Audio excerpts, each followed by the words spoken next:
Yes guys, good morning. So ito tayo sa may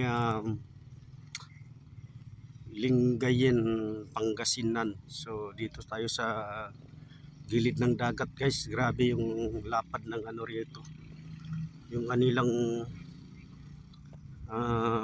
dito sa may dalampasigan, no.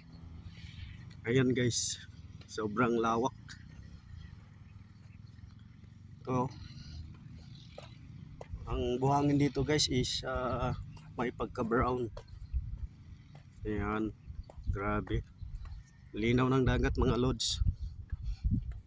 Ayan, sobrang lawak talaga ang lapad ng dalampasigan dito mga idol. So yung sikat ng araw, ayun, may nanghuli dito ng ano, isda, nilalambat nila. Ayun, oh, hinahatak nila pa ano, pagilid yung lambat. Ayun, yun yung ginagawa nila mga idol. So grabe, ang dami mga bangka rito. So ang main sources nila dito is ano mga idol, pangingisda.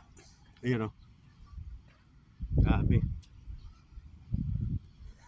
lawak, lapad.